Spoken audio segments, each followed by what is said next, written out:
Dumalaw kami ni Maybelline sa puntod ng aming mga magulang, nag-alay kami ng bulaklak at nagsindi ng kandila, ilang minuto pa ay nagpasya na rin kaming umuwi.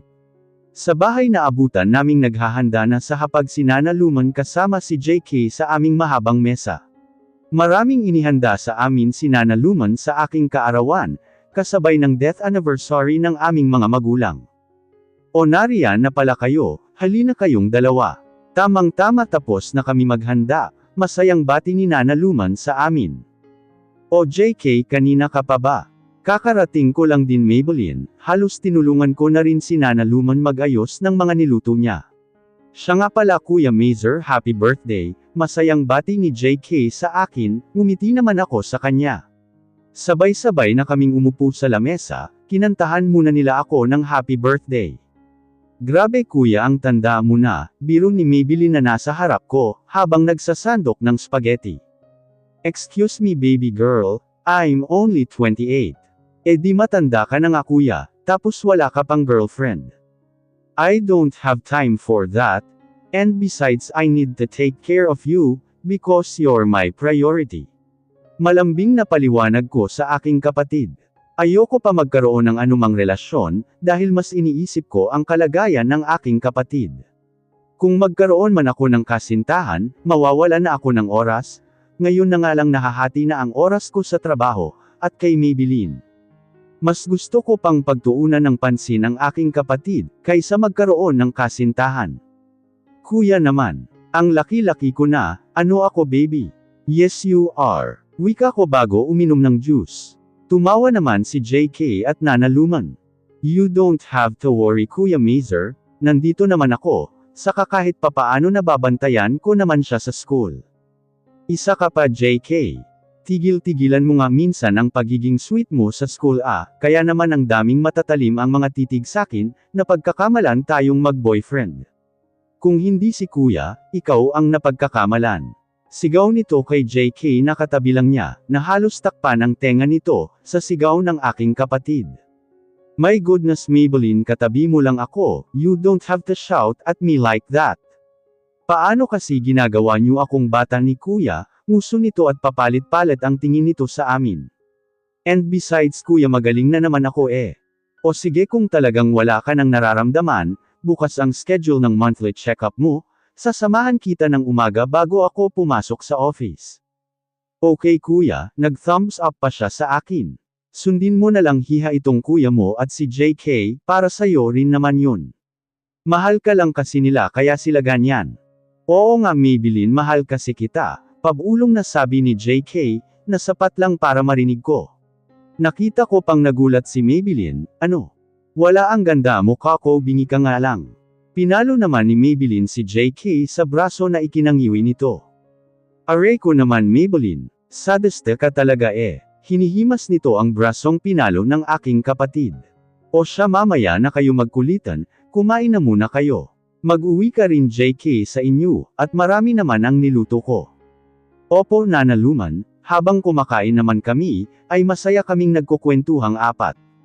Nasa ospital na kami ni Kuya Mazer, dahil monthly check-up ko ngayon. Kahit wala na akong nararamdaman na anumang kakaiba sa puso ko, ay kailangan pa rin ako magpatingin, para masiguro na maayos na ako. Maayos naman daw ang puso ko, basta inumin ko lang daw ang mga gamot at vitamins na nireseta ng doktor. Palabas na kami ng elevator, nang may mahadjap ako na nakapukaw ng atensyon ko, papasok naman ito sa elevator na aming sinakyan.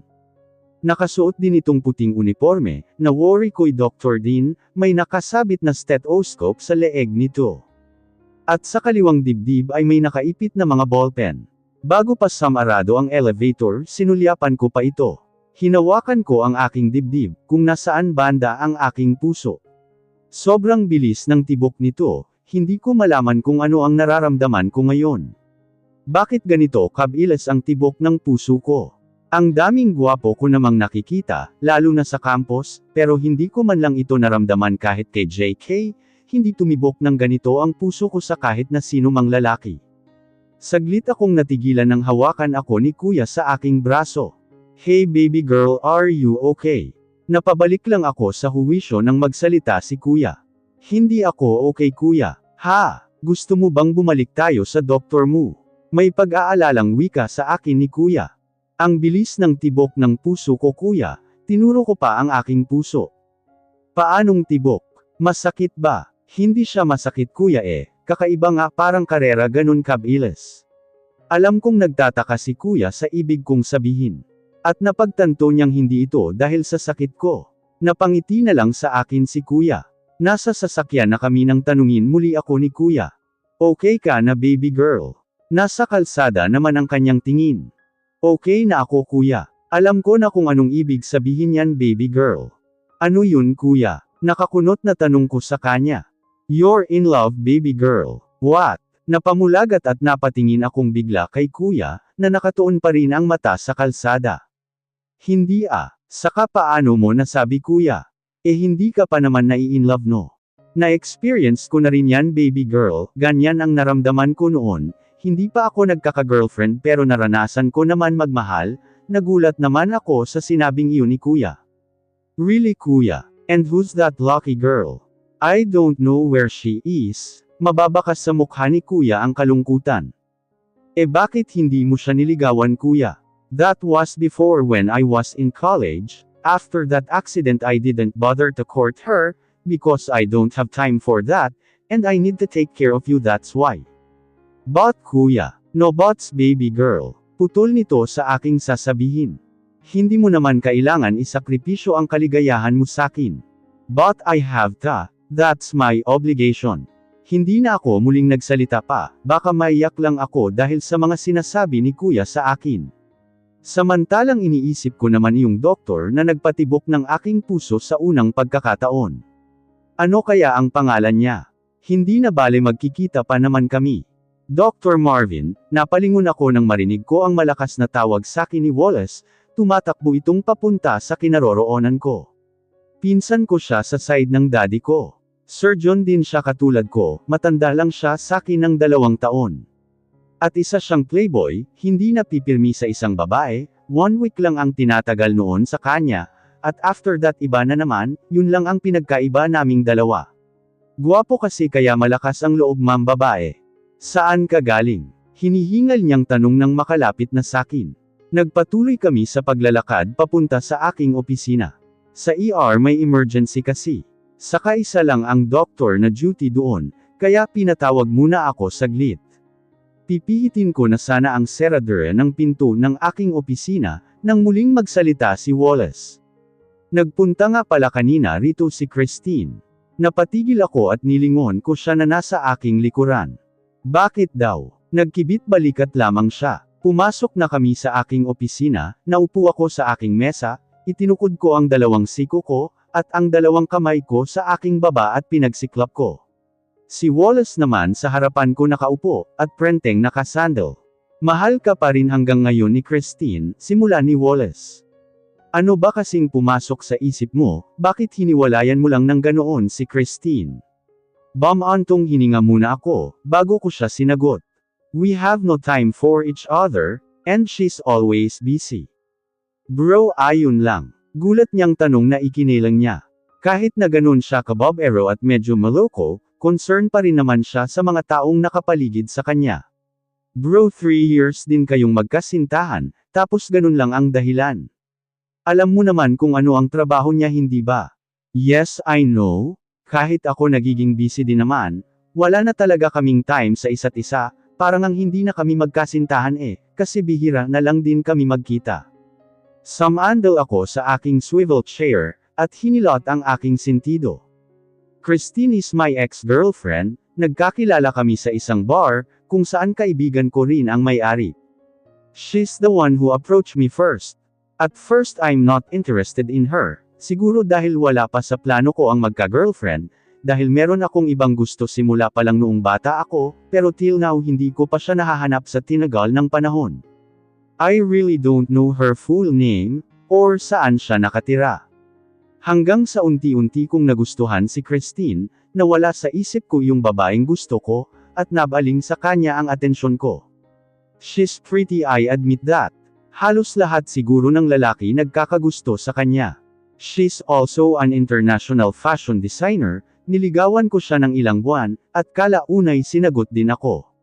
Tumagal ng 3 taon ang naging relasyon namin, pero matagal ko nang iniisip kung talaga bang mahal ko siya, o baka dahil naa-attract lang ako kay Christine. Nakipaghiwalay ako sa kanya, dahil isang beses lang sa isang buwan kung magkita kami, at lilipad na ulit siya papuntang ibang bansa, bihira rin kami magkausap sa telepono at magkita man lang. Busy siya at busy din ako, hindi magkatugma ang schedule namin pareho, kaya nagpa siya na lang ako makipaghiwalay. Noong una ayaw niya, mahal na mahal daw niya ako, at hindi niya kayang mawala ako. Mabuti na lamang at naintindihan din naman niya ako, at pumayag na rin siya sa gusto ko. We remain friends, at paminsan-minsan ay nagkakausap naman kami. I understand you bro, kaya nga ayoko ng commitment tama na sakin ang 1 week, ayoko sumakit ang ulo ko at mamroblema, natatawang sabi nito. Okay na rin na ganito kami, maging magkaibigan na lang. Or baka naman bro hindi ka pa nakaka-move on sa first love mo, kaya ayaw mo na rin makipagbalikan kay Christine. Natahimik ako bigla sa sinabing iyon ni Wallace. Hindi pa nga ba talaga ako nakaka-move on? It's been 15 years already. Bata pa ako noon, pero bakit ganito na kaagad ang nararamdaman ko sa kanya? Hindi siya mapalitan ni numan sa puso ko. I knew it. Bro, paano mo siya hahanapin? Ni hindi mo nga alam ang totoo niyang pangalan, at kung saan siya nakatira. Mahirap maghanap na iisang pangalan lang ang alam mo. Tama rin si Wallace, paano ko siya hahanapin kung apelyido niya ay hindi ko alam. Napabuntong hininga na lang ako sa sinabi niyang iyon. Baka nga may boyfriend na yun o kaya asawa, dagdag pa niya. Hindi ko na namalaya na nagpaalam na pala si Wallace, at lumabas na ng aking opisina, masyado na palang malalim ang iniisip ko, dahil sa sinabi sakin ni Wallace.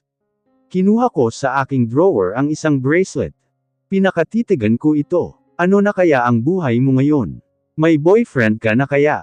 Napapikit ako ng mariin, at muling sumandal sa aking swivel chair. Saan kita pwedeng mahanap Lin? Wika ko sa aking isipan. Grabe ka Maybelline, ang lakas mo namang kumain, mauubos mo bang lahat yan? Tandang padamdam. Reklamo ni JK sakin. Nandito kasi kami ngayon sa isang restaurant, umorder lang naman ako ng sangkatutak na pagkain, at si JK ang pinagbayad ko. Ganito talaga ako kapag may PMS. Kaya minsan ayaw niya ako kasama, kasi masyado raw akong malakas kumain, pero hindi naman daw tumataba. Pero kahit ganon naman, hinahayaan lang niya ako, basta raw masaya ako. Sa gutom ako Pagkatapos ay nilantakan ko kaagad ang paborito kong pizza at carbonara. Masarap namang magluto si Nana Luman hindi ka naman pinapabayaan sa pagkain, pero bakit parang gutom ka pa rin? Hindi ko na lang pinansin ang sinabi niya, at diretso lang ako sa pagsubo. Hindi ko, alam ko na may napinatapos ang sunod niya pang sasabihin, nang pigilan ko siya. Oo na, pinandilatan ko siya ng mata, at natawa naman siya sa ginawa ko. Sige na kumain ka lang ng kumain. Sinondukan pa niya ako ng carbonara, at pinaglagay ng juice sa aking baso. Sobrang sweet niya talaga, ang swerte ko kasi siya ang best friend ko. Ang swerte ng babaeng magugustuhan niya, kasi bukod sa gwapo na, sobra pang maalalahanin at mabait. Kung pwede nga lang mahalin ko siya ng higit pa sa kaibigan. Ang kaso nga lang kaibigan lang talaga ang turing ko sa kanya, at ganoon din naman siya sa akin. Natapos na kaming kumain ni JK, at palabas na rin kami ng restaurant, nang may nakabangga akong matangkad na lalaki, na ikinahulog ng cellphone ko. My God ang cellphone ko. Kaagad ko itong kinuha, at binalingan ang lalaki. Laking gulat ko na lamang nang makilala ko siya. Ito na naman ang puso ko, kung makatibok wagas, para akong hihimatayin sa sobrang kaba at saya, dahil nakita ko siyang muli. I'm sorry miss, wika niya sakin na hindi pa rin naaalis ang pagkakatitig ko sa kanya. Ang gwapo niya sa malapitan, mala-Adonis ang itsura. Kulay abo ang mga mata, makapal na kilay, ang mga labi na manipis at mapupula. At higit sa lahat napakakisig niya. Are you done checking on me? Masungit niyang sabi sa akin, na ikinapahiya ko. I'm sorry, nasabi ko na lang at yumuko sa pagkapahiya.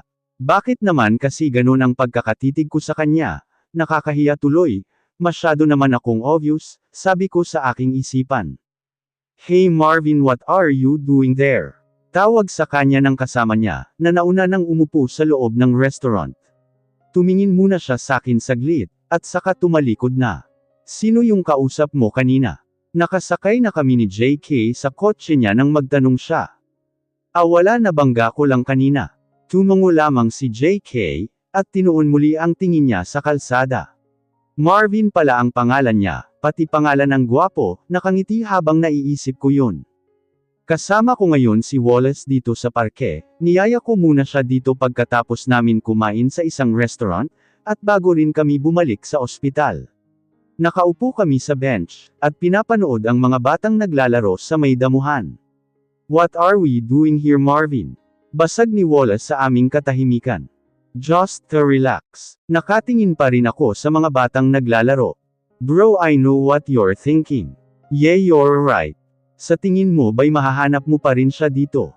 It's been 15 long years, Marvin, hindi mo na nga alam kung anong itsura na niya ngayon eh. I sighed what Wallace said. Bakit kasi hindi mo inalam ang buong pangalan niya? Ang daming may pangalang Lynn, tapos walang apelyido. Naiiling na litanya ni Wallace. Masyadong mabilis ang pangyayaring yun, and I think she's 6 or 7 years old that time. What? 9 love ka sa ganung kabata pa? What the? Anong akala mo naman sakin, Wallace, na matanda na ako noong panahon na yun? I'm just 12 years old, okay? Napatapik naman si Wallace sa kanyang noo, at natawa sa itsura ko. Okay Marvin, mas maaga ka pa palang lamandi sakin, samantalang 16 years old ako nang makatikim sinamon ko naman siya ng tingin, at humagalpak siya ng tawa. Seriously Wallace? Tumawa ulit siya ng malakas. Oo naman, ang sarap kaya. Naiiling na lang ako sa kalokohan niya. Alam mo bro, forget her, just move on, okay? Paano kung hindi mo siya mahanap, di magpapakatandang binata ka na lang. Aba kung ganun sayang ang lahi mo, mas asayang lang yang ano mo. Ogag ka talaga. Ang dami mong kalokohan. Tumayo na ako at pumunta na sa aking kotse, kung saan ito nakaparada. Sumunod naman si Wallace na tawa pa rin ng tawa.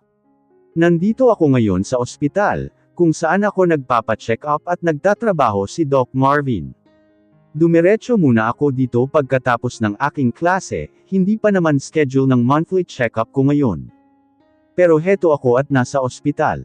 Gusto ko lang makita ang lalaking nagpatibok ng abnormal kong puso. Sumakay ako ng elevator, at pinindot ang 3rd floor. Hindi ko alam kung bakit iyon ang pinindot ko, nagbabaka sakali lang naman ako. Pero malakas ang kutob ko na doon ko siya makikita. Pagkabukas ng elevator, lumabas kaagad ako at nagpalingalinga. Saan kaya siya? Saan ang opisina niya dito? Sa kakahanap ko sa kanya, bigla na lang ako bumangga sa isang pader. Wait, hindi pader ang nabangga ko, kung hindi isang matigas na dibdib. Nagangat ako ng tingin, at nakita ko ang isang gwapong doktor, parang si Doc Marvin lang, pero mas lamang ng kagwapuhan si Doc Marvin. Napatutap agad ako ng bibig sa gulat. Are you okay, miss? Alalang wika niya sakin. Sorry po, Doc. Hindi ko po sinasadya. Nauutal kong hingin paumanhin sa gwapong doktor. Mukhang may hinahanap ka yata base sa itsura mo kanina. Tell me so that I can help you. Who? Ay hindi na po. Mukhang wala din naman po kasi dito yung hinahanap ko eh. Ganun ba? Sige po Doc, salamat po. Tatalikod na sana ako, nang biglang may nagsalita mula sa aking likuran. Wallace, bakit nandito ka pa? Kanina pa ako tinatawagan ni Tita Shane, hinahanap ka. Ang boses na yun, parang pamilyar. Dahan-dahan akong humarap, nanlaki bigla ang mata ko sa aking nakita. Si Dr. Marvin, ang kanina ko pa hinahanap at gustong makita. Hindi kaagad ako nakagalaw sa aking kinatatayuan, para akong nanigas at bumilis na naman ang tibok ng puso ko sa pangatlong pagkakataon. Naku, tiyak irereto na naman ako sa amiga niyan, kaya nga ayoko pang umuwi ngayon, sabi ni Wallace nang makalapit na sa kanya si Marvin.